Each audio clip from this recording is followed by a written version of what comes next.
So the title of this video is How to Get Free from Your Story. Now, what do I mean by your story? Well, if you're a person who's trying to grow or trying to expand or get over certain conditions or issues or whatever it might be in your life, oftentimes what can happen is we get locked into a story, meaning this happened to me when I was this age and this is why I am the way I am today. There's nothing I can do about it. Or so-and-so did this to me and they're this, they're that, blah, blah, blah, blah. So this is like the story, which is basically boxing us into one way of seeing the reality, which is hard to deal with and is a big contradiction if we're trying to grow and expand or let go of things or get over things. So what hopefully I'm going to do in this video is get some space in between those conceptual ideas in these words and ideas in the head, and get some space between that and what's existential and abstract, meaning real, tangible, physical, somatic, existential, experiential reality. Hopefully that's enough. That's enough adverbs for you. So first, one thing that I want to point out is that when I make these videos and when I say how to do this or how to do that, I'm not taking the position of being some sort of cosmic authority or some sort of like enlightened master or anything like that. And it's interesting because I get people who say these things to me like, oh, you're acting as if you're this or as if you're that, when I think in pretty much every video I'm like, this is helping me, this is what I'm going through, and this is what I'm sharing with you. So I just want to point that out, and by me explaining this thing or explaining this idea or path or way, it helps me learn it and it helps me figure it out and grow as well. So I just wanted to point that out for those of you who are probably going to see this and be like, oh my god, who is this guy? How dare he get on YouTube and make these videos and whatever. So to get to the point of our video, I'm going to use a few different illustrations to get us to a certain place. The first is a Zen quote that I've used in previous videos, and it basically goes, who is the master who makes the grass green? You might think, well, what do you mean grass is green? Duh. Everyone knows that grass is green. Well, grass isn't green to someone who's colorblind. Grass isn't green to dogs. Grass is lots of different colors, lots of different things to lots of different people. Grass, to someone who's, it's 105 degrees outside and you have to cut your grass, you have to go out and mow your lawn, grass is the worst thing ever. But if you're in a desert or you're walking through a concrete jungle city and you see some grass, it's the greatest thing you've ever seen. So there's that. And the second point that I want to make, which will expand upon that first one, is that let's say you're going to do an experiment. Let's say you're really interested in a certain thing. It might be a religion, it might be a certain food, it might be a movie or a place. So what you're going to do is you're going to go up and find 10 people and you're going to say, tell me what this is. So you might say, okay, I'm going to get 10 Buddhists or I'm going to get 10 Christians and I'm going to have them all explain what Christianity is. Odds are you're going to get 10 different explanations.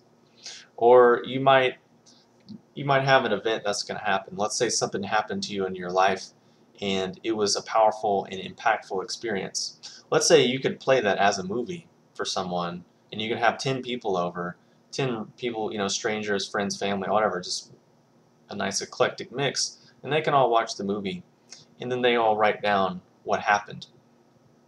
Odds are, most likely, what they see is going to be totally different from what you see, and their story or their version of it is going to be totally different. So again, the point of all of this that we're trying to do is we're trying to realize that the conceptual story of things, the symbolic way of looking at things as separate from feeling and as separate from these other parts of our psyche, is kind of like a haze that we get kind of lost in and mistake for being real. In Zen, they have the quote of, words, symbols, ideas are like fingers pointing to the moon. So what most of us do is like, wow, that's a nice finger, huh? My finger's bigger than yours, or your nails aren't trimmed, or we get stuck in all of these different things and then forget the point of, oh yeah. And some people might use their index finger, some people might use their middle, some people might use all 5 or 4 or 3 or different combinations, but they're all pointing at the same thing. And that's very true of words, symbols, and ideas as well. So again, the point of all of this is to somehow create a gap or a little space in between the existential and the real out here reality and the conceptual symbolic in here reality. And understand the relativity of such.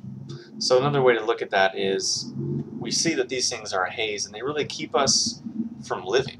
We basically are eating the menu instead of the meal. We're sitting there eating the food and we're thinking about how good it is, we're thinking about how good it tastes, we're thinking about why it's good for us or why it's bad for us, or why we should or shouldn't be eating it, instead of actually tasting it and feeling it and experiencing the nourishment in our bodies.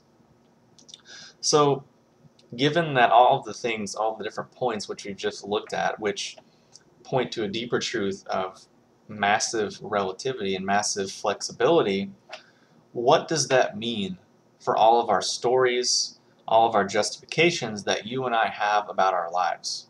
So, for example, we have certain ideas which say, this is the way I am because of this. But in reality, if we had that situation over here and we took 10, 20, 100 people and had them view the same situation, their experience is going to be totally different. So how can we really say this thing is an absolute thing in and of itself? So again, just to reiterate, given the relative nature of, who is the master who makes the grass green, those points that we understood there, asking 10 people to describe a certain thing and you're going to get 10 different explanations, and then realizing that the conceptual world and symbolic world is kind of like a haze which causes us to really eat the menu instead of the meal and causes us to be up here instead of in here. What does that mean for all of our stories, all of our justifications about how life is or how the world is or how we are, how other people are?